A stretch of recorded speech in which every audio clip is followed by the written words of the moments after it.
She was always spunky and happy, ready to play and be silly all the time. And so when things started to go downhill, that's when we started to get more worried. It actually started about 2 years ago. Our 3-year-old basically struggled with constipation her whole life, just continued to get worse. Her belly just was never soft. It was always hard for her to go. She cried. She didn't want to go. We just fought through it for so long until she started having some other weird symptoms. The first signs are always the most telling ones. Unwell. She just looked very pale. She just looked sick all the time. She started to be very distant with us and really didn't want to play with any other kids, which was very unlike her because she was always spunky and happy and ready to play and be silly all the time. And so when things started to go downhill, we started to notice other weird symptoms where she would kind of twerk her body around and moan and groan and lay on the ground. That's when we started to get more worried and we would take her back. There has to be more. Sometimes trusting your instincts leads to a truth you dreaded to expose. I asked for extra lab work, I asked for extra imaging, and sure enough, she had a 20-centimeter tumor on her liver.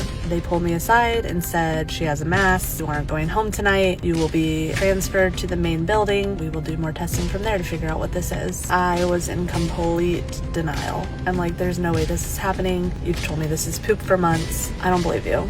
Until we were wheeled up, and that's when our world crashed. How come this wasn't caught earlier? We are taking her in and we're getting more testing done. The night that I took her in, it was actually Christmas Eve of 2023. She was screaming in pain. We waited for probably 4 hours in the ER. And again, we're told it was just poop. I actually asked them because she had a urinalysis done and she had extra protein in her urine and she had the urobilinogen was high. And I questioned that and they're like, oh, well, sometimes urine goes with constipation and you get those things that are tied together. Unfortunately, the diagnosis was not the only serious harm that the poor girls experienced. So we continued that cycle of Miralax and trying to push fiber foods and get her to drink more water. And she was very active until the weeks leading up to her diagnosis. We actually went to Disney World and she had an accident where she broke her leg and that was just very traumatic for us. So she was in a full-length cast. She graduated after that for 4 weeks. She was in a boot. During this whole time, she was still very much constipated. She was hoping the broken foot would be the worst of it all. I just said, after her foot heals, we will get better.